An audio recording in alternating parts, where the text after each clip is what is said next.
What's up, everyone? Welcome to the first ever Shanks Unleashed podcast. I'm Andy Stowe. That's Eddie from Mackworth. Mr. Paul Meharry sitting in with us. And the one that you come to see, Bill Shanks, the star of the Bill Shanks Show, that you can stream weekdays from 3 to 6 on the superstations.com. Paul. Bill, how's it going? Yeah, going good. If I can just have Paul listen to our show. But anyway, no, we're doing well and excited for this, enjoying it, and had such a good time with you guys before. So I appreciate y'all bring me back on in this forum so I can say bad words on YouTube, I guess. Yeah. Well, we appreciate you coming on for sure, Bill. And I just want to say briefly about your show. I told the story last time how I got hooked on it. I'm not going to go back through that. But Bill runs a show from 3 to 6 on the superstations all across middle Georgia on radio stations down there. The easiest way to listen. But apparently you can't get it up in Paul's area, right? Yeah, so I don't know. They're on AOL dial-up there, so they can't do it. But you can do it on the superstations.com. And it gets knocked off, you know. He's still got the CD that comes in the mail to get his internet on. Yeah, set it all up. I haven't got my new one yet. Hey, it'll be there soon. But a couple of things I love about Bill Shanks and his show is that Bill, first of all, to me, sports talk radio should involve the listeners and allow the listeners to come on the show and discuss sports. And if you listen to Atlanta Sports Talk Radio, they don't do that. If you get on at all, it's quick comment, click, you're off the air. It's not even a discussion. So I got fed up with that. Bill allows you to come on the show, have a discussion about sports, make a point. And the other thing I love about Bill is he does great interviews. He had Jeff Francoeur on today. It was a fantastic interview, great insight. The third thing about Bill, sorry, I'm kissing your butt, Bill, but this is absolutely genuine for me. Bill's listeners and the group that I have gotten in touch with and gotten to know have become like a little family. And Bill genuinely cares about his listeners. I know that sounds cheesy and stupid to say, but he really does care about them. And I really appreciate that as you do your show, Bill. I really do. Well, that's nice of you to say. It is kind of a family. You know, when you said that, I was reminded about a class I had as a freshman at Waycross College where what was his name? Oh man, a very nice man, and you could tell he had a few too many degrees. And he talked about community. We're going to be in so many different communities in our lives, and you know what? Our show is a community. We have people that talk back and forth on a regular basis, and that's a community. And so yeah, we do wonder when a Kirkland doesn't call us for a while or something like that, or we're like, well, where is he? What's going on with him? You know, and heck, I get people of Ken from Macon misses a day, think he's dead somewhere in a Dipsy dumpster. Somebody's thrown him overboard. But no, it's a fun show. We have a good time, and I do like. And some people say, well, you do talk too long to your listeners and callers, and I don't agree. I mean, look, if there's all four lines are full, we go a little quicker. If you're, Eddie, the only one who calls because Andy doesn't call enough and Paul doesn't listen. Hey, Paul doesn't listen. At least I listen. You do listen, and you call one Shots time. across the bow. I love it. But I mean, I'll spend more time with you until Ken from Cumming texts me and says, "My God, y'all need to get a room." So I mean, because to me, especially people who call me on a regular basis, y'all are like I am. Y'all are big time sports fans. You know, the ones that I can tell are not. I don't spend a whole lot of time with them. Because why? What's the point? If they're bad callers, I mean, even Ken from Macon, who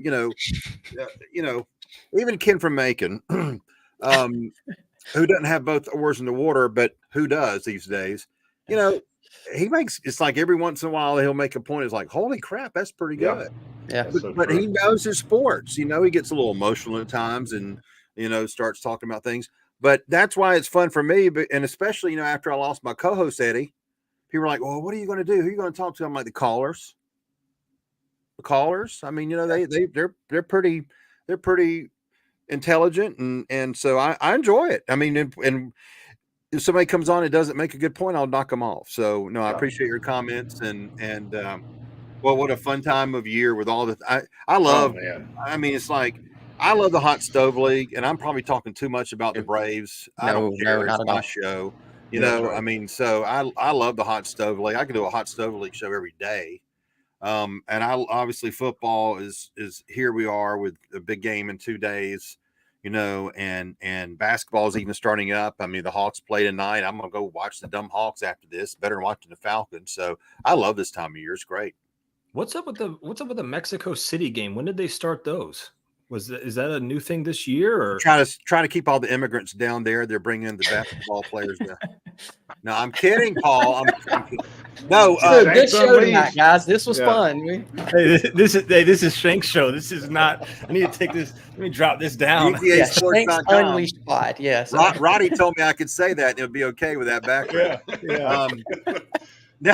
No, it's part of that stupid tournament stuff, Paul. Where they're Oh, doing it is. an Okay, in-season okay. tournament. So I think they're on NBA TV, and it's like 8:30 Mexico time, which probably means they're late. But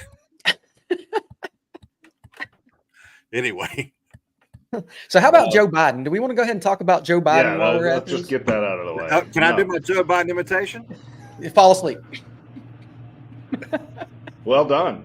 You win an Oscar, my friend. Yeah, that's perfect. That is All perfect. right, Andy, get us back on the rails here, buddy. Oh Lord, I don't know. I kind of like this. Well, I don't know where to go from here, but let's transition back to the. Can I give you my Kamala Harris imitation?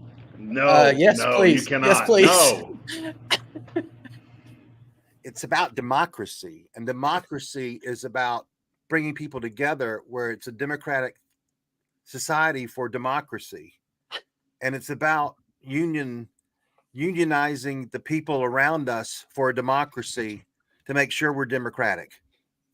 Hey, you know what I just realized? Kamala pretty good. Harris and Arthur Smith are very similar. Word salad. Yeah, they're full of Yes. crap. Yeah, they're Yeah. full of crap. That's exactly right. Hey, but he did shave his mustache. I'll give him that. So that is one good thing he did. So It looks like a perv. for sure. Well, guys, Paul's got something to say. Paul, what do you got to say? No, who's the quarterback this week for the Falcons? We'll get it back on track. Oh my God, let's go there. it's All right, Taylor we're going Heineke. right there, huh? Let's go right to the Falcons. I think it'll be his last time. I mean, Really? well, Really? yeah, I do, because D. Orlando Ledbetter said on the show last week that he thought that, lack of a better term, that Ritter was in timeout, like he's 7, and he's took his baby sister's toy away from her. I mean, that's what he used. And then obviously they'd come out and said that they're going to analyze what happens this weekend, and then they're going to watch what happens in the bye week, and then make a decision on who's going to be the quarterback moving forward. I mean, unless Taylor Heineke goes off this week, and maybe he does, but look, Taylor Heineke is what he is. He's got 36 touchdowns and 24 interceptions in his career. He's a career backup. It's like sometimes players in sports get labeled things, and kind of they are what you say they are. He's a backup quarterback, and he doesn't need to be starting for the rest of the year, in my opinion. And I don't know if Ritter does either, but I'd rather see him than Heineke, because if you're going to start Heineke, then at the end of the year you might as well get rid of Ritter. Well, Bill, does winning and losing, will that affect who starts the week after the bye? So if they win this week, will Heineke start after the bye? But if they lose, will it be Ritter? The funny thing about that to me, Andy, is all right, if they lose, they're 4-6 and Arthur Smith's on the hot seat. Right. Yeah. How can he not be, right? I mean, his job is going to be in jeopardy. He does not have a contract after this year. So it's like he's kind of down the cases here. Is he going to think, well, okay, we lost in Arizona, but Taylor Heineke's still my best chance to win compared to a rookie who I don't know if I have confidence in, so I'm going to play Heineke no matter what. Well, that wouldn't happen if there's somebody in charge of this freaking organization. There's no one in charge of this organization. There's no one Arthur Blank, what's he going to say? So is he going to make the change of back to Ritter? Is he going to make the decision to stay with Heineke? I mean, that's part of the problem. It's like this is not just a game-to-game, week-to-week, season type situation. These are bringing up institutional issues, really, that start with the fact that this owner has hired 5 head coaches in his tenure. 4 of them have been first-time NFL assistants that have never been a head coach before. Why? Yeah. He's brought in the last two general managers, Thomas Dimitroff and Terry Fontenot, first-time GMs. Where is the established? I mean, people may say, well, it's the good old boy network. It's the, assembly line of. Well, sometimes those people win, and it's like these people have it. They're 61-66 since the start of the 2015 season. I mean, it's time for us to get a little pissed off about the fact that the Falcons are not any good. They're 4-5 in a year they were supposed to be really good, like a 10-win team. Yeah. I don't think they're going to be a 10-win team right now. So it's time to call this what it is, and it's a bigger picture thing. Forget about Arthur Smith. I don't think he's going to be retained because I don't have any confidence they're going to win games the second half of the season. So let's see Desmond Ridder, see what he can do, and if not, move on. Who cares? It doesn't matter. But to waste your time with Taylor Heineke, I don't agree with that. By the way, Arthur Blank had an established NFL head coach, and he fired him to move on. That would be one Dan Reeves, if we recall. He fired him because Michael Vick broke his leg. That's why right. he got fired. Yeah. That's right. But Bill, are you seriously telling me that after this week, this will be the 10th game coming up? Yeah. Right? Yeah, they're 4-5 right now. Okay, so we're 10 games into the season after an off season. You're telling me that going into the bye week, this regime is now going to figure out who the starting quarterback is for their team?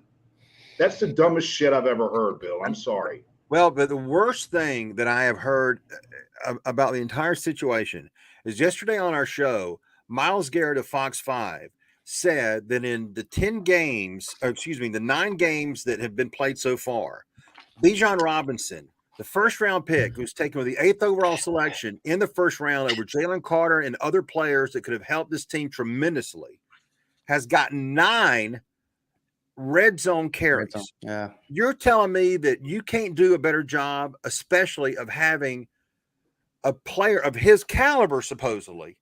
And the other day you fuck it up by going and having jet sweeps with Jonnu Smith. Yep. Yeah, Jonnu Smith throwing to third string tight end, and it's. And I mean, they don't.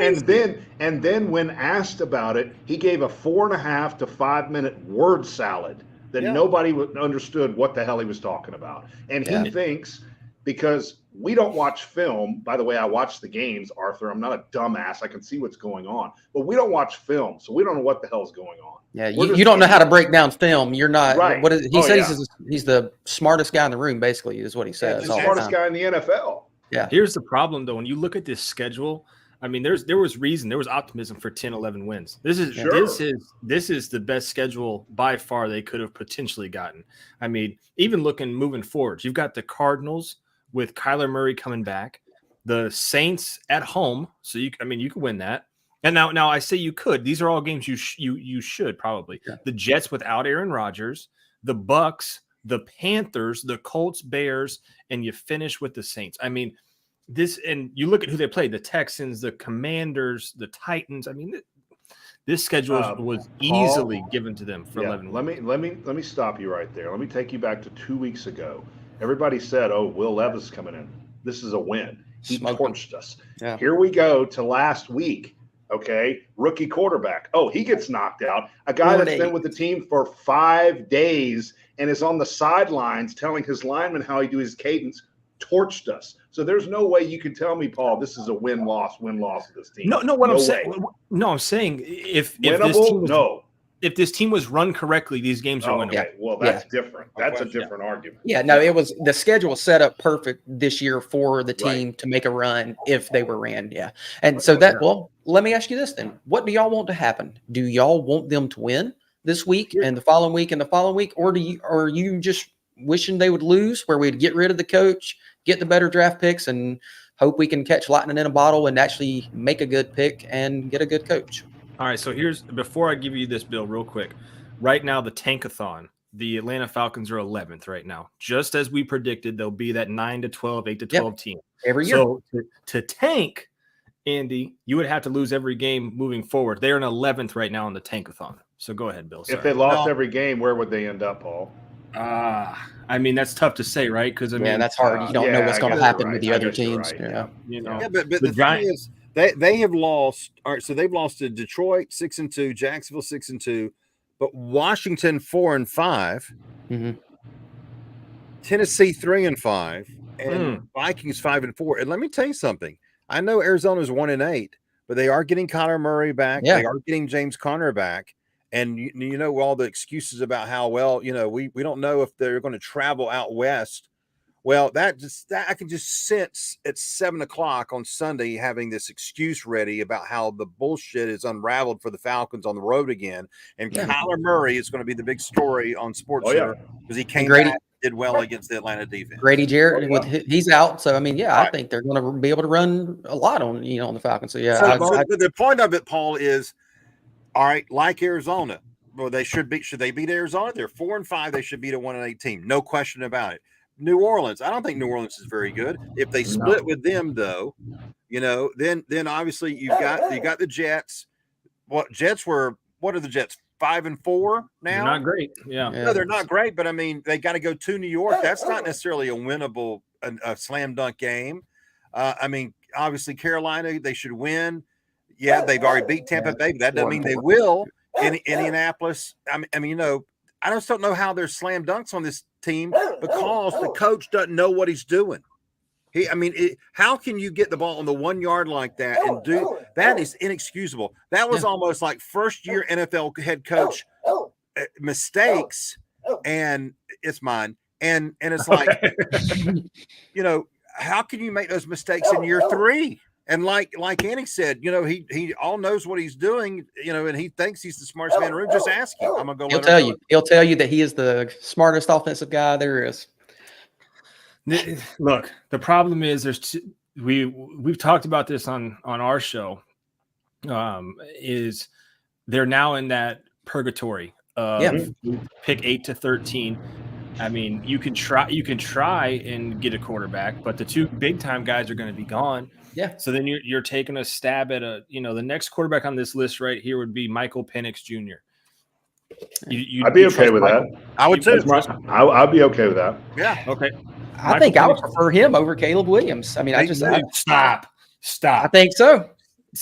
And no. Look, I know Caleb Williams is like the most, and I picked him to win the Heisman again, which that fell through. But I just don't think I don't know that he's going to be that guy. Oh, he could start crying when he gets drafted by Atlanta. That's right. That's right. He might start crying. He might go back to USC. He might head back. I don't know. Is he going to get enough money? There's a lot of quarterbacks that are going to be on that list. Like Carson. What ESPN said, Carson was the 5th best quarterback maybe in the draft. They said that yesterday, the day before. I don't know if that's true or not. A lot of these quarterbacks have got to show their skills on a big level, like semifinals, finals, and then they got to go to the combine.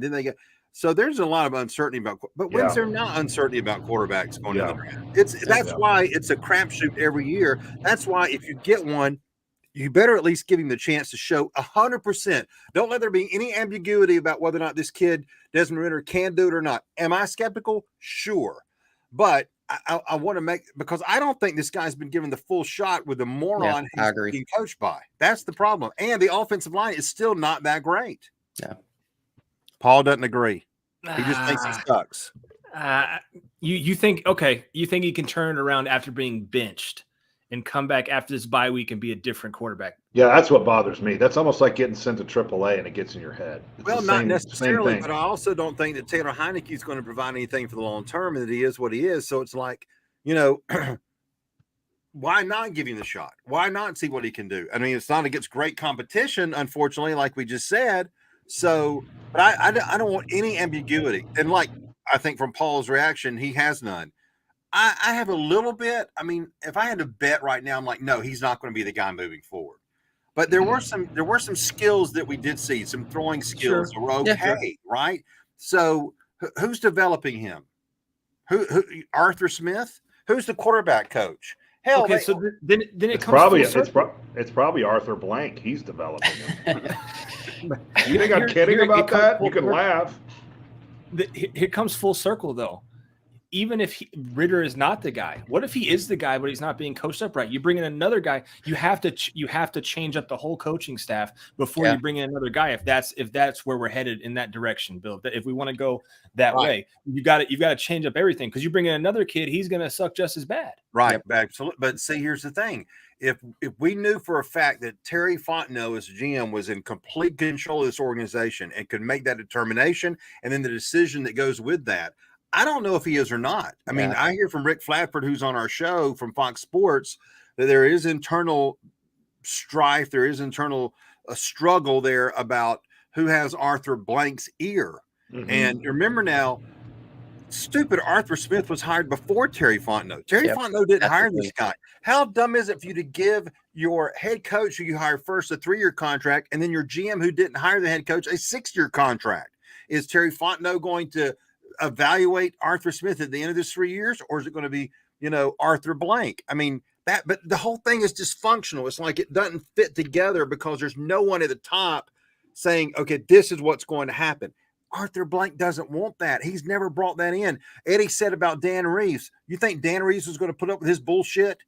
Absolutely not. Dan Reeves was old school, big time head coach. He was going to be the guy. He probably going to want to deal with the crap of coming on the sideline. Arthur Blank doesn't want that. So it's like, who bring in someone, and it's like, I've gotten on Arthur Smith, and a lot of people have said, well, how about Terry Fontenot? Fine. Let's talk about Terry Fontenot. Yeah. They go and draft Kyle Pitts, and I got the potential for Kyle Pitts. Was 4 too high? Yes, but I got it. I wanted Penny Sewell there, but they took Kyle Pitts.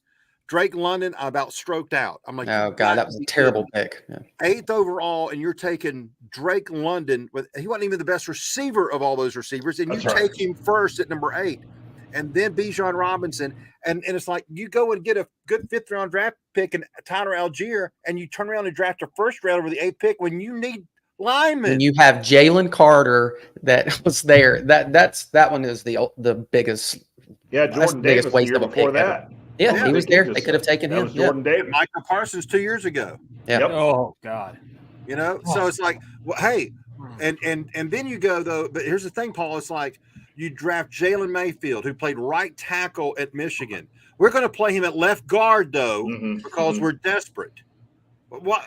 You're an offensive line coach as a head coach, and you're telling me you're going to play a kid, you're going to cross train him, which is bullshit. You're in the NFL, you may be able to do it in high school and college, but you're going to do that in the NFL when the kids played right tackle, and you're going to throw him in there at left guard because you don't have anybody else, because your salary cap is blown to shit by the previous regime, which is not your fault, but it is your fault because Rich McKay and the others lied about the fact that they were in salary cap hell when everybody was like, you're in salary cap hell, you got a problem, let's look at the numbers. Oh, no, we're fine. And Rich McKay just sat there on the pregame show week after week. We're good in the salary cap. We ain't got no problems. Yeah. But it's like you go and make those decisions, and then you go and draft Justin Schaefer over Jamari Sawyer. You let those – it's like, hey, how about freaking Troy Anderson over Nakobe Dean? Yep. I mean, I know we're UGA slant here, but it doesn't matter. Yeah. The only damn UGA player you've drafted the last 3 years is Justin fucking Schaefer over Jamari Sawyer, who was picking the next pick. Yep. There's John Fitzpatrick. We got John Fitzpatrick. Come on. Fitzpatrick. Yeah. They ran him off this year. Yeah. But it's like there's nothing here that adds up to anything to give me confidence that moving forward, Arthur Smith and really Terry Fontenot. Well, I mean, so it's like if they clean house. Like, go back to your question, should we root for him to lose? I don't care. The other day when I was watching the game, hey, Andy, I was like, you guys don't deserve to win this game. You have no reason to win this game because you have fucked it up by what you did in the second quarter, so lose, and I don't care. And they did. Yeah, that's how I felt. I mean, I hate pulling against the team that I pull for, but yeah, I was hoping they were going to lose. So the Arizona game is away, right? And then it is away. And then the New Orleans Saints is at home? Yeah. Okay. Well, here's what makes Arthur Blank perk up when there's nobody in the stadium but New Orleans Saints fans. Yep. Okay, that gets his goat right there, and that's what's going to happen if we lose these next 2 games.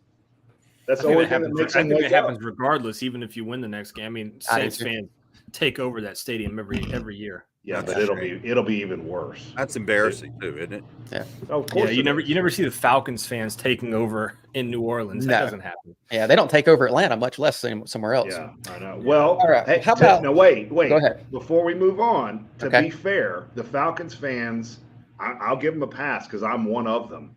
Why would you spend money to go see this damn product? Yeah, and for go sure. sit your butt in a PSL and watch this crap? We've seen it over and over and over. And everybody in the nation gives Atlanta Falcons fans the hardest time. They don't care. That's what it's coming to. We don't care. Yeah. We're done with it. Yeah, I mean I think I'm going to watch Sunday, but if I have other things to do, What's the percentage of a nap, Bill? Is it 50% now? 51.3%. There's a nap coming up at 4 o'clock. well, let's move over to the Dogs. You want to go into the Dogs? Let's look at. They're coming up this week. We got Ole Miss, and I mean it's going. College game days in town. I walked over today. They were setting up, and you got Georgia's a 10.5 point favorite. Georgia's ranked second in the college football playoff ranking, and Ole Miss is ninth.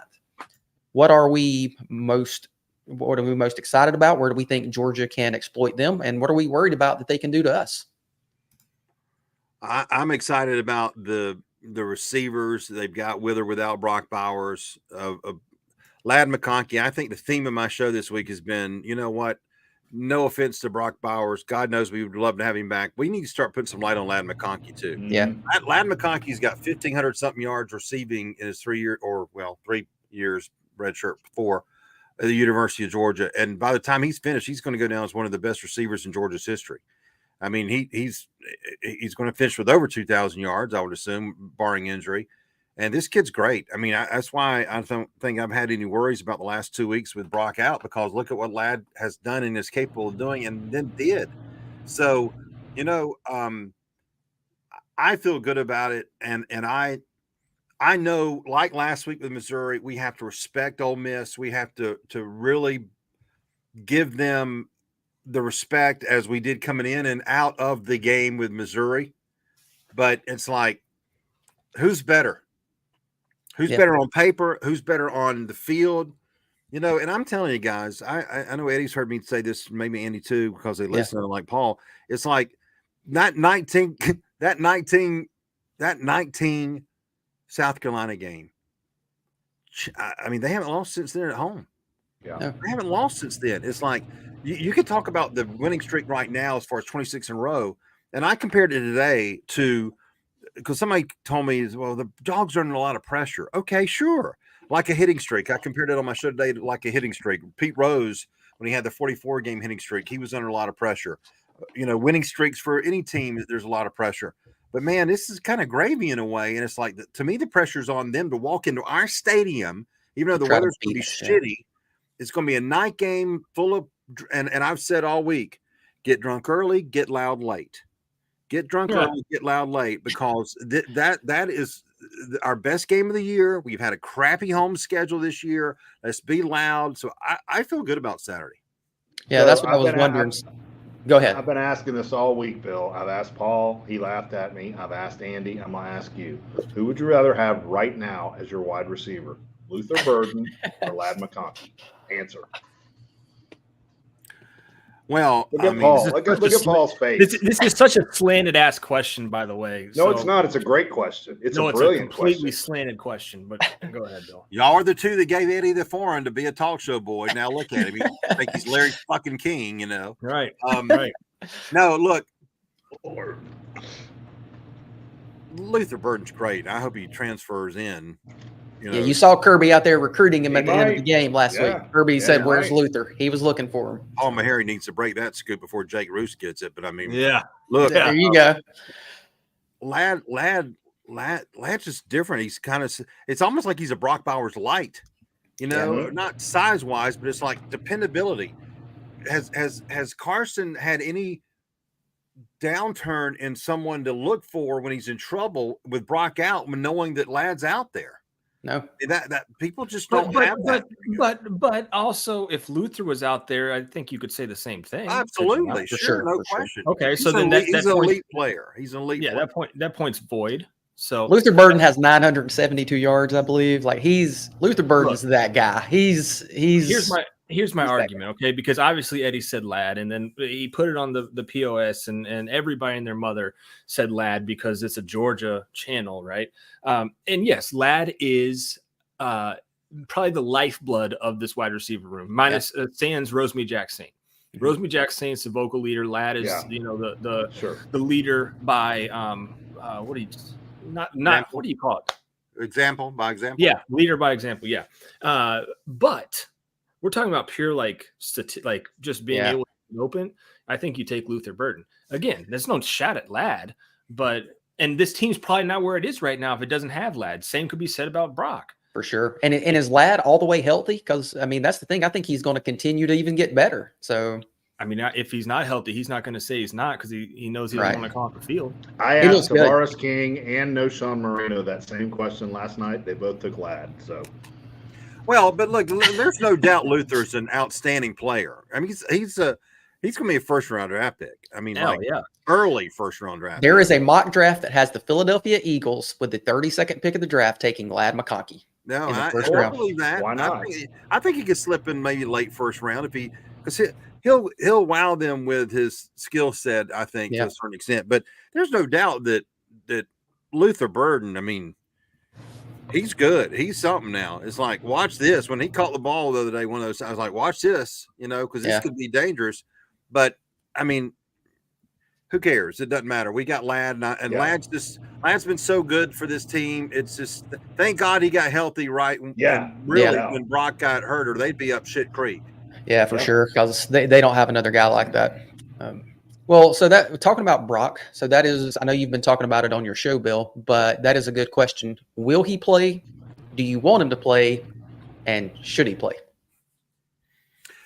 I think he will. Do you think he will actually go run routes or anything? Or do you think it will be basically just take a snap and say, okay, this is senior day. I got a snap on the field. Yeah. I mean, I listened to your show today, Bill, and a caller actually brought up a great point. The weather may include all absolutely. of this. That's a great point. Yeah. That when you think about that, it's like, I could see that being Kirby's reason to say no. Yep. No. And should he play? The should he play is a very intriguing question there. Can he play? I think he can. Absolutely. 100%. He could go out there. Yeah. Should he play? I think we all, when Tua went out there, we were like, well, he shouldn't have played in that game. Yeah. Well, Brent Rollins was talking about next weekend versus Tennessee. I know we're skipping ahead, but he was talking about Brock Bowers not playing on that field. And that's a really good point. Like, that's one of those deals where that's a scary field to go on. And I mean, maybe a week gives him a little bit more, but yeah, that was a good point Brent made yesterday. So. Well, and look, even if he plays Saturday or next Saturday, it doesn't mean that if he gets hurt or something happens later on, it's going to be because he came back early necessarily. Injuries are injuries, and it can be a crazy, tricky thing. But here's the thing, and I don't know if he should play. I think you can get his semantics, and you're right. Should he play? Well, they don't have to have him to play, I don't think, to win this game. Right. I don't think going in it's like, God, we don't have Brock Bowers. There's no fucking way we're going to. No, come on. They got plenty of talent on here. But it's like, we know this kid's going to want to go out there one more time. We know he's going to want to go out there on that field. He's not going to come back next year. And so I get it. But I trust Kirby Smart that it's about what the doctors say. It's almost like getting him off the hook. Hey, if the doctors say you can and you're okay, you feel good, then okay, maybe. But if it's sloppy, if it's wet and just muddy and so forth, do you try that? But I'll say this, and I've said this all week long. If you're sitting in that stadium, one of 92,000 people, and all of a sudden that motherfucker runs out there on that field, that stadium will go batshit crazy. Yes. And that might be running him out there for one play just to have him out there. Yeah. And you know how these dogs like to get down early, right? Yeah. And momentum, you can feel it. The momentum shifts away from Georgia for just a little bit there. Yeah. Maybe Kirby is waiting on that point to be like, all right, send Brock's ass out there. Let's run, let's run to the left side. Brock's on the right. He's not involved in the play at all, but let's get this juice back going a little bit. And I could see that happening. Just pretty much like Bill was saying, run him out there one time, you'll get that crowd going, especially if, somehow Ole Miss comes out 10-0, something like that. Yeah. And he's like, you know what? Why don't you get on the field? Let's get a little spark. Yeah. No, I'm with you. Well, Kirby just tweeted at 8:14. How are you going to affect the game Saturday? Let's make this the loudest Sanford Stadium has ever been. There you go. Now he's kind of officially, I don't think he said it as clearly as that all week long. So, but again, there's they had a shit ass crowd last week, Bill. That was my question. That's what I wanted to ask about. Yeah. Okay, so you just said it. It wasn't because it didn't come through the TV very well. I wasn't there, and then I've read a lot about it that maybe it was the older homecoming crowd. It was a little subdued or whatever. But I think it was because the weather was so good. I think a lot of people stayed at their tailgate a little bit longer.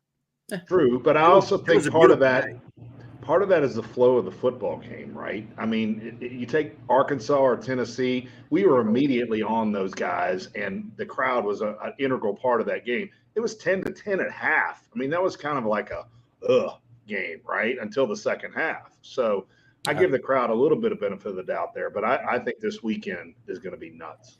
Yeah, I know, Bill, tomorrow you'll do your predictions on your show, so I don't know if you want to give your prediction now. But Paul, what is your prediction for Saturday? What do you think? This putting you on the spot. Well, we have our predictions come out tomorrow too. Damn, that's a good point. Okay, how about just me and Eddie, who are not important? Eddie, we're not important. So go ahead. Call in and give his prediction on the Bill Shanks show. Hey, I'd love to, Bill. Pass that phone number. 478-646-3776. Do I just tell him I'm a friend of Eddie's? They'll put me in the VIP line? Yep. Yeah. Oh, yeah, absolutely. Yeah. Right to the front of the line. That'll get you behind Ken from Macon. Yeah. No, okay. I'll go. What's the over-under on this game? Anybody got that? I had it. Let's look that up. Because that'll help me out here. I've wondered about how y'all look it up. The over-under is 58 points. 58 points, and this weather's supposed to be pretty bad, huh? Yeah. Mm-hmm. So a 10.5 point spread would leave us where, gentlemen? Would leave us at like a 34-24, somewhere along there? Yeah, 34-24. Yeah. Whew. Man, that's kind of that number sounds pretty good to me. 35-24. I don't know if there's that many points scored though, because I don't either. Yeah, I agree. Because Ken from Macon called up and said on Wednesday, he said 35-25. And again, Kid from Macon occasionally calls up and it was kind of similar to last week, right? A little bit higher numbers than last week, but about the same kind of point spread. And I'm kind of thinking in that same, 34, 24, 34, 23, something like. I mean, I think. Because that's lower than the over-under, right? So I'm taking you'd be a little 35-23, you'd be right there, 58.5, 58. Right. So. But I mean, if the weather's bad, you'd probably want to go under a little bit, right? Right. But I don't think it's going to go too low, do y'all? No, I don't think that they could stop Georgia. I think as long as Georgia wants to score, they'll score. Can Georgia stop Jackson Dart? Yes. So that is the question. Can they stop Jackson Dart, and can they stop those three wide receivers? They have three guys that's over 600 yards already. So can they contain those guys and the quarterback and Quinshon Juggins all together? Well, and Paul, which one of the two freshmen who will step in for Jamon Dumas-Johnson do you think has the best chance to play well in that situation with that type of quarterback that they're facing? You'll see CJ Allen, I think. Yeah, at least to start. Yeah. I like Raylan Wilson more, but he just hasn't got the he's got that. I don't know.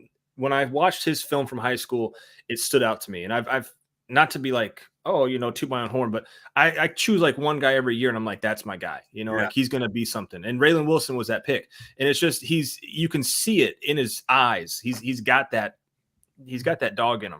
The problem is he plays kind of a different position though. Kirby plays those two linebackers. Raylan's really kind of smiles back up. So CJ is more Dumas Johnson's backup, calling the defense, things like that. So you'll see CJ out there. The bigger question though, honestly, I don't think you see a huge drop off from CJ Allen is how long of a leash does Dalen Everett have at that second corner position?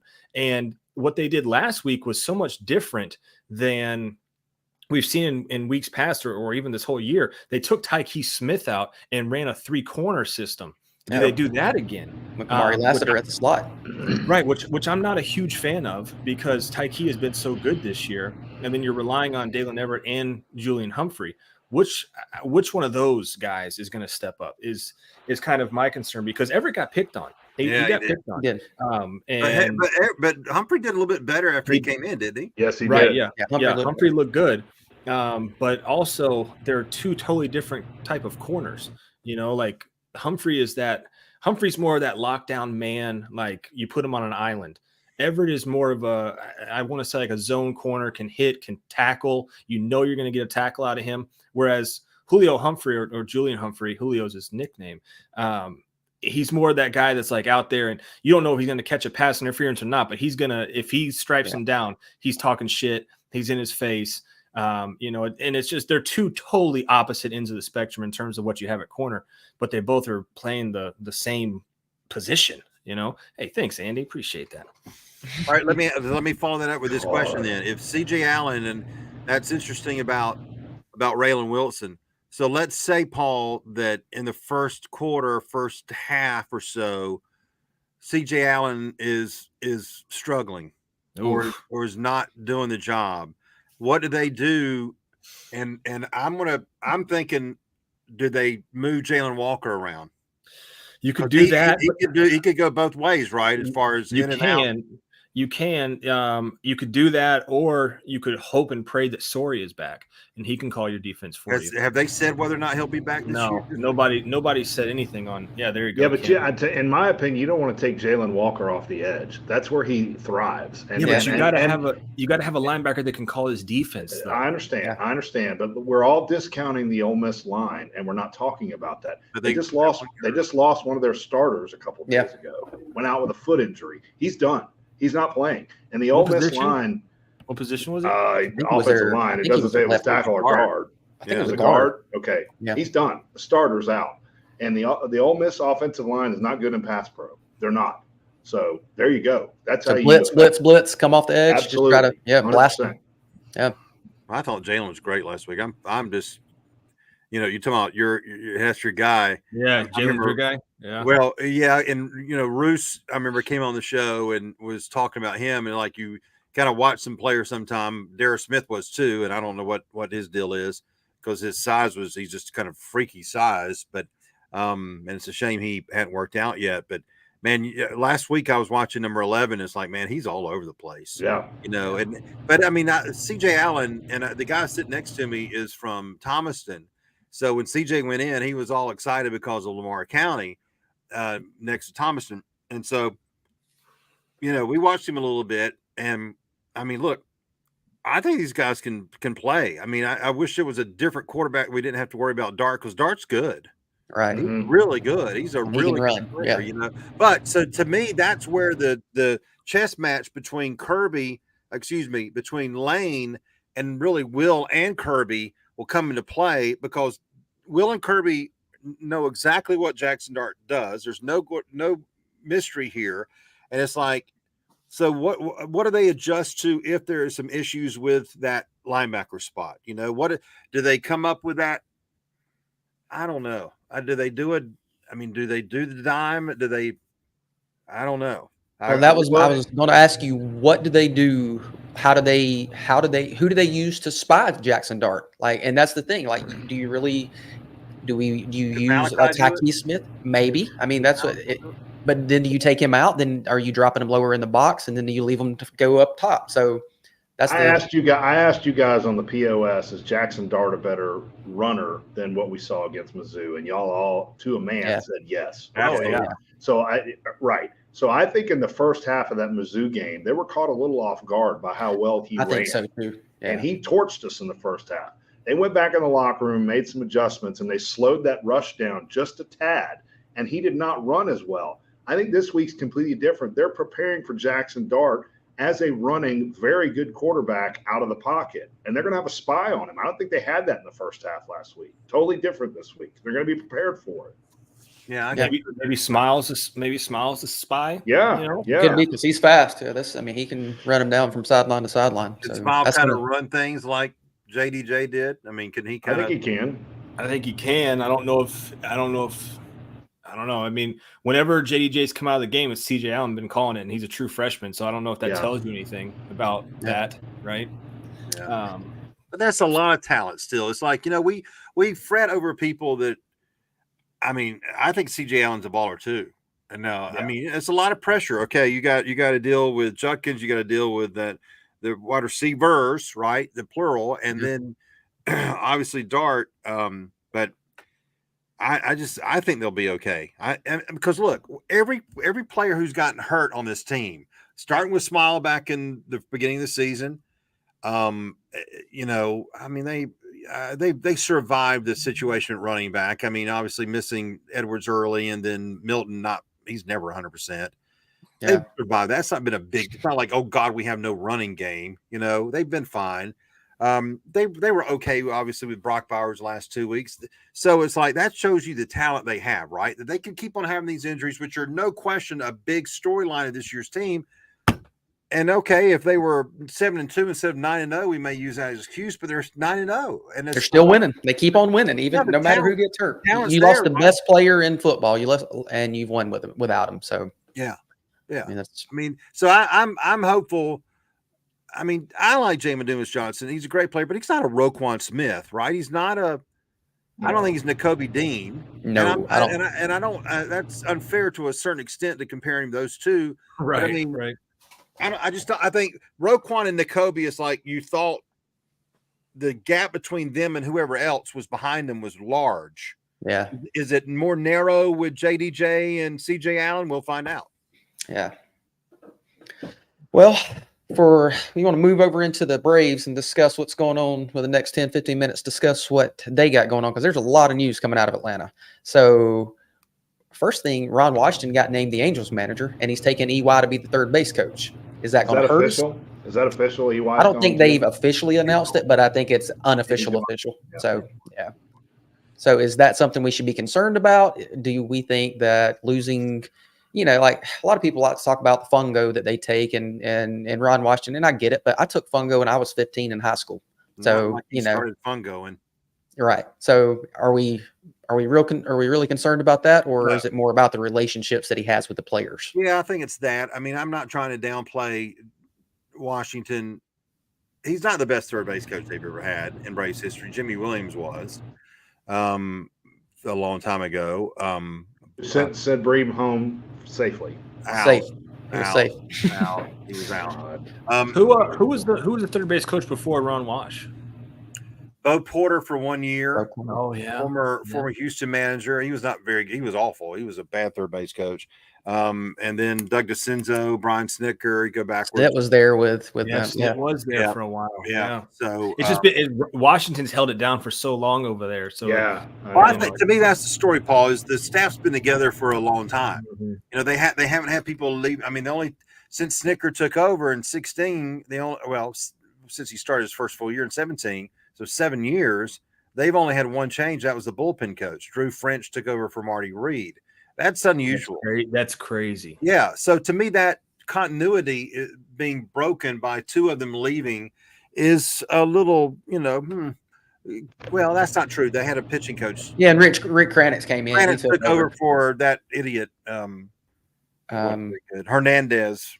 It became the Mets bullpen coach, which that's all you need to say. But anyway, I don't think it's that big of a deal. Other people are going to they've hit fungos every year before Wash got there. I mean, there's no question he had relationships with those kids, but I think it was as much about the respect that he had as a former manager to me. And that doesn't mean you necessarily go out and get another former manager, but I mean, when people were in that dugout with Walt Weiss and Ron Washington and Brian Snicker, you basically had three managers. I got a dog issue. Andy, cut me off a second. Not everybody can have that in their dugout. So I think that's the bigger worry that I have.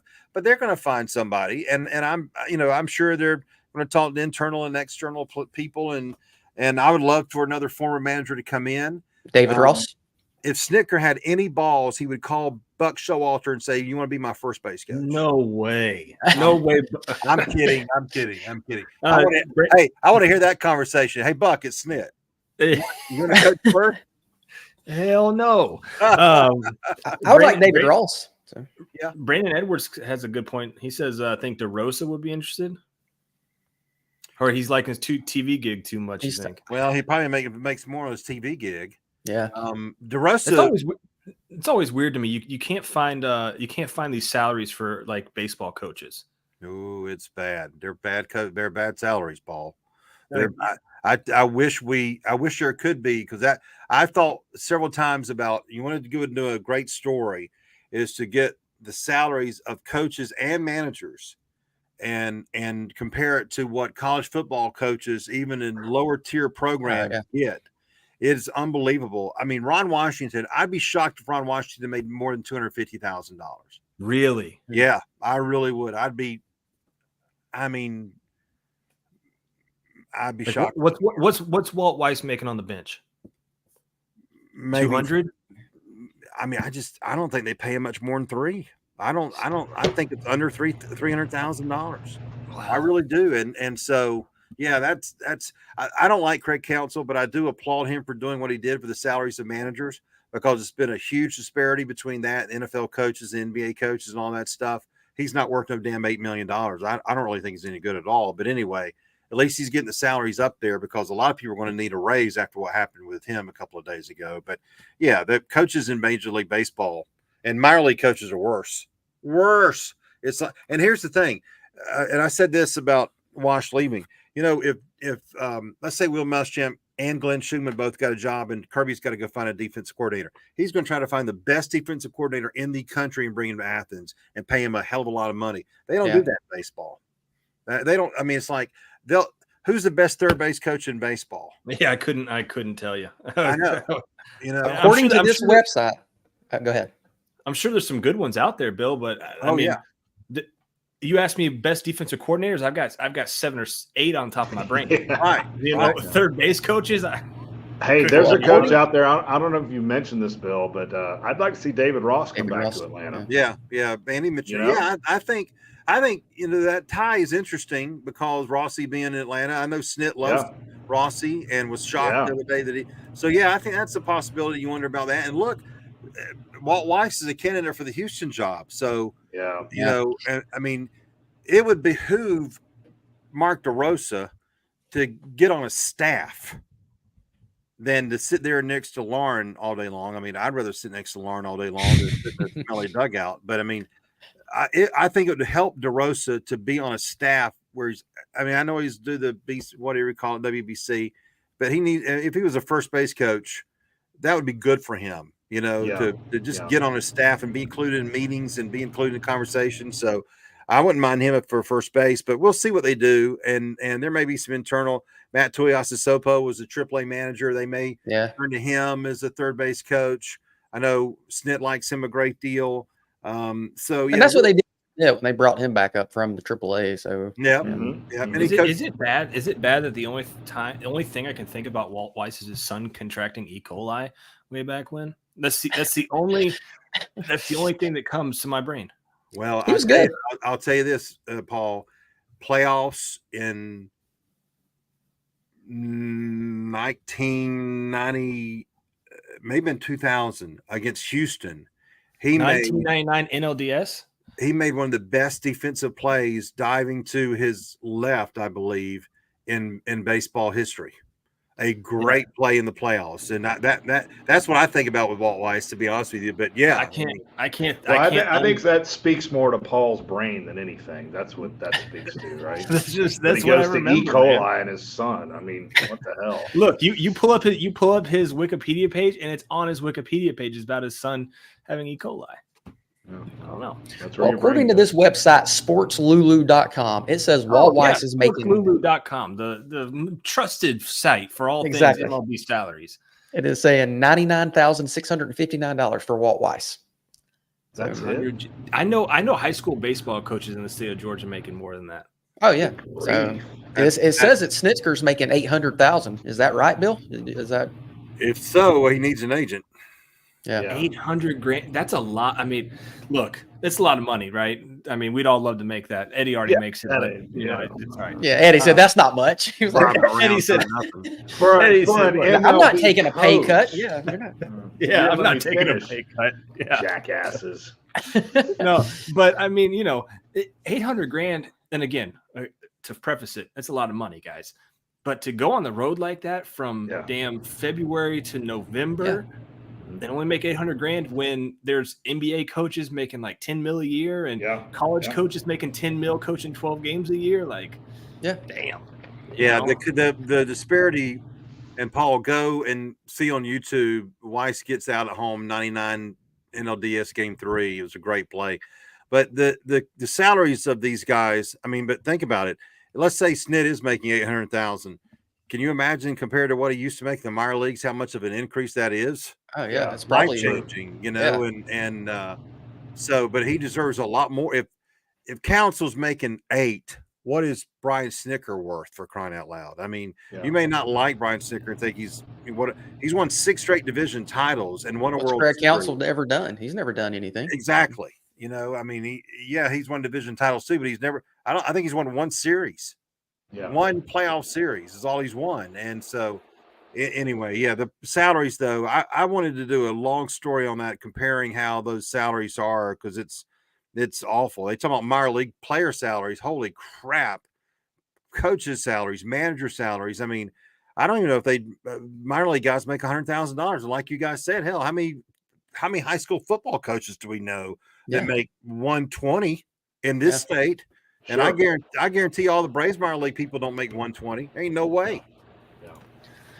Well, so the Braves picked up Charlie Morton's $20 million option.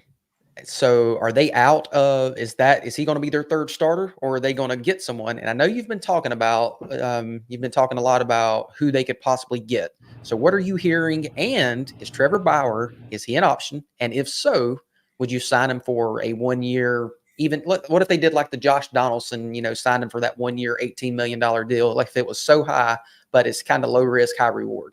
I would, but I don't know if they would. I would do it because I think the kid got shafted, no pun intended.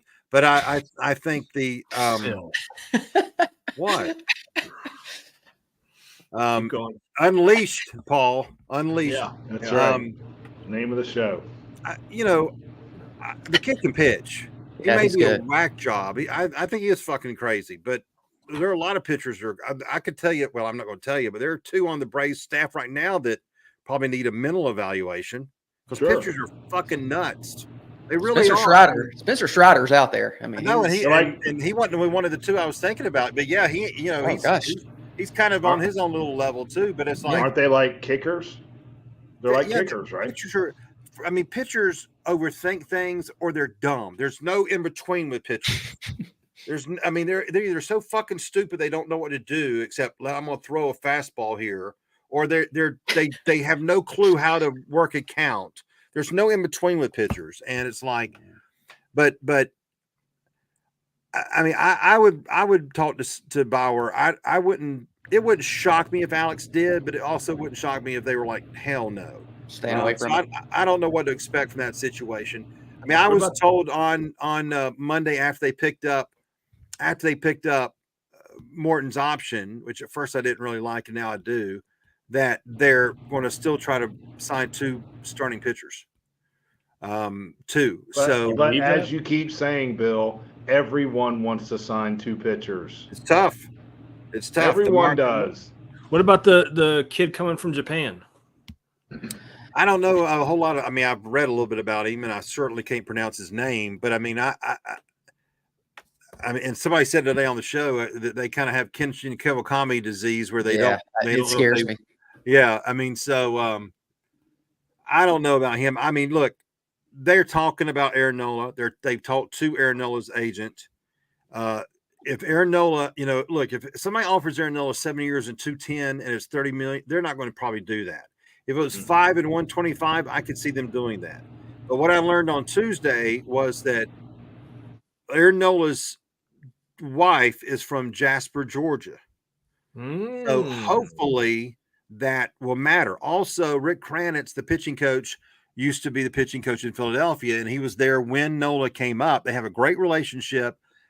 Kranitz talks about him all the time, and he's given a glowing in recommendation for him. Sonny Gray, I think, is an issue. I mean, it is an option. But, yeah, I mean, that's the problem. so many teams are after all these pitching. Pitching Yeah. is the shitter right now. It is awful. I mean, the Major League Baseball and these dumbass motherfucking stat head general managers who are younger than the four of us, have ruined pitching by rushing them to the big leagues and also babying them by not letting them go 25 starts in the minor leagues. And you go and see some of the people who do have 25 starts in minor leagues, and they're like, well, they've got 110 innings. And I'm like, well, that means they pitch like 4 2/3 innings per start. Yeah. Cool. They don't develop these pitchers. So it's like, and they go up and down every and you know, Frank Kerr was on the show today, and he said what I said. AJ Smith-Shawver and Hurston Waldrop need to be left alone in AAA and do not need to be touched next year until September. If you want to bring them up in September, fine. You know you're going to see Waldrop. You're going to see Waldrop second month of the season, probably. Sure. You'll see AJ before that. Yeah, it's almost like you've got to have a tier of pitchers that, like Darius Vines, who I like Alan Winans, perhaps, that I like. I don't know what Soroka's deal is. They may non-tender him. I don't know what they're going to do. Non-tendered, yeah. I don't think they're kind of tired of that mess. You know, they're kind of tired of every time they turn around, he's hurt. But it's like you've got to have a middle tier that are almost guinea pigs. That if you fuck them up, it doesn't matter.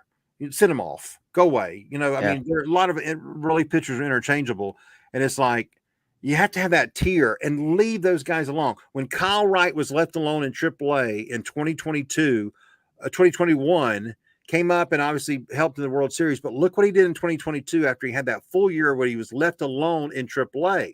He was more refined and ready to go in 2022 because they left him alone. They didn't touch him. They had other people on that yo-yo back and forth. So they need to leave those two guys alone. And look, I'm thinking, all right, sign Aaron Nola and trade for another pitcher who's not making as much, or you know, sure, you better call Chicago about Dylan Cease. He's from Milton.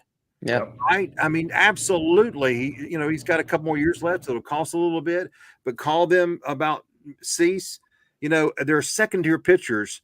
And our boy Andy from Chicago isn't going to like this, maybe, but I mean, I like reclamation projects. Could Luis Severino, if you got any good report at all on Luis Severino from the Yankees, that's an option. Really damn good a couple years ago. He may be a bounce back option that if you give him 1 year, 7, maybe he comes and he's that floater pitcher.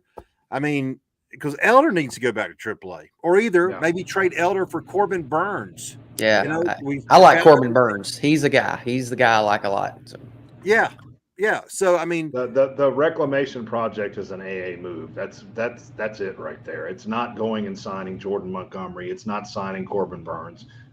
That's it, Bill. That's what he's going to do, I think. Yeah. Well, I could see that too. And there are a lot of pitchers on the list that are like, you know, it's like Nathan Eovaldi. I've been a Nathan Eovaldi fan for a couple of years. Look what he did in the World Series. He signed a very respectable contract with the Rangers last offseason. Nothing out of ordinary. I mean, nothing crazy. But the problem is some of these teams are going to sign these pitchers to crazy contracts because they're so desperate for pitchers. Yeah, right. You know, it's I think that's what's going to happen. 3 and 4 starters that can maybe give you innings. They'll overpay for those guys. They'll give them $15 million a year. It's like, you got to be freaking kidding me. Well, and I know Charlie Morton started 30 games, but he got $20 million and he's 40 years old. So, I mean, if they got a guy that's out there low 30s, 31, 32, if he can give you a 4.5 ERA, but can give you 6 or 7 innings a night, they're going to sign him. He's going to get 15 or 20. Let me give you another one that's kind of got my eye because I've got a list. James Paxton of Boston was really good for a while in Seattle. He got hurt. He had Tommy John. Boston signed him. He came back late last year. He had a 4.5 ERA. So there you go, Andy. Yeah, right in 19 starts. He's 35 years old. But you know what? He's a lefty, and I wouldn't mind having another lefty in the rotation. Yeah, we need one. He can't be too expensive, so I would look at him. I mentioned Severino. I mean, two guys that are kind of mid-level guys below Gray and Nola, but above Severino, are Michael Wacha and Seth Lugo. Yeah. Again, if Nola comes, then you got Fried, Strider, Nola, and Morton. then That's good. Then you can have a reclamation project for that fifth guy and let him compete with Bryce and everybody else. Yeah. You know, but even if you get a Michael Waka who's pretty good, or a Seth Lugo, okay, Freed, Strider, Morton, Lugo, that ain't bad. I mean, because who you sign doesn't necessarily have to pitch game 3 in the playoff series, you know? You only need 3 legit starters for the playoffs. But now if you can get the 4th guy, that's great. But yeah, you really only have to have 3 for the playoffs run. So and once again, I'll say it again, the pitching was not the problem. The hitting was the problem. We couldn't bat. They went cold in the playoffs. Now, if we'd have made it to the NLCS, the pitching would have been a huge problem. Right. It was, but in the NLDS, the pitching was not the problem. It wasn't. No. Now, I'm not saying you don't address it. Of course, it would have been a problem if they had won and gone to round 2. That's what I just said. That's it. It Gone to NLCS. It would have been a real bad problem, you know. Absolutely. But still, I mean, there's not a whole lot you can do. I mean, Jeff Schultz wrote an article yesterday talking about trading Ozzie or trading. Oh my God! Why do you read that guy? I did. Why do you read it? I read the headline. I don't even do that. But I mean, come on, I mean, Ozzie Albies may be a Hall of Famer. Yeah. I mean, he literally might be a Hall of Famer one day. He's on that track where if he stays healthy, he could put up numbers that could like be holy crap for a second baseman, pretty good. He's on pace to do it. Yeah, and he's not like Jeff Kent, who everybody thought was a dick, you know. And that's Jeff Kent ought to be in the Hall of Fame, but he's a dick. Yeah. Can we trade Jeff Schultz? Can we do that? He's locked in there. Maybe for Bill, we'll trade Jeff Schultz or Bill Plaschke. How about that? No, God, I'll keep Schultz. All right, now we're going off the rails. But you know, I mean, so there's not a whole lot they can do to change the lineup. I mean, Grissom's going to go to Puerto Rico. You know, when I talked to Grissom in July, interviewed him in Jacksonville, he wanted to go to left field. He was begging them to go to left field because he knew he was not going to play in front of Orlando. Right. And he's still not going to play in front of Orlando, even if Orlando sucks next year. So it's like, you know, let him go. After they didn't trade him on July 31st, they should have let him go to left field. He should have been in left field. And they didn't. Yeah. So it's like, okay, now if you're going to go to Puerto Rico, let Grissom go to left field, get a cheaper left-handed bat to come in and let them platoon. And then you got a cheap player for that position in left field. First thing I was told when Eddie Rosario didn't get picked up was we're going to put that money toward pitching. So I think, you know, they'll go cheap with the left field situation. Noah is a possibility to be in there. But again, Noah, for me, I can't sit here on November the 9th and say Noah is going to be a legitimate 5th starter candidate. Now, if he's in that middle range I'm talking about where you shovel him back and forth from AAA to the big leagues, who cares? And if he sticks like he was getting ready to, 3 years ago before he punched the dugout in Milwaukee. Yeah. Fine. Beat up a wall and then hurt the arm. If they stick, fine, but you gotta have somebody else, really. Well, guys, we've been going this for a little over an hour. There's a few things I want to talk about, but maybe next week if Bill decides to come back and do it next week. You want to keep going tonight, or you want to wait till next week? Let's wrap it up. Wrap it up. All right. Well, how about we save some stuff for next week? Maybe you got some other topics with the Braves because we got 12 non-tendered 12 arbitration eligible players I'd like to talk about. So yeah, what if we plan on talking more in depth with the Braves next Thursday night? So. Sounds good. Well, gentlemen, I appreciate y'all having me on this week. I'm not going to be able to make it every week, Bill, but I appreciate you having me.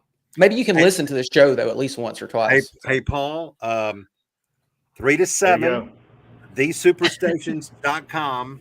We take predictions tomorrow after Anthony Dasher comes on at 3:20, and then a Georgia Tech guinea pig, and then the Falcons, D. Orlando Ledbetter. Then we take predictions from Eddie and Ackworth and Andy. So what time? I'll ask Eddie. I'll ask Eddie. Eddie, remind me. Why don't you just listen and then you can figure it out? Yeah. I don't have time sometimes. You listen to Cellini.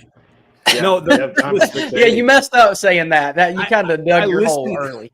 Next thing you're going to have a Paul Feinbaum story, and I got better hair. I've never listened to Paul. That's true. You have hair. Everybody that has hair has better hair than Feinbaum. Well, guys, this is fun. We'll go ahead and call it for tonight. But everyone, if you're watching, we appreciate it. If you can like it and share it and subscribe, all those things that everyone always asks you to do, we would appreciate it. And come back and join us next week at 8:00.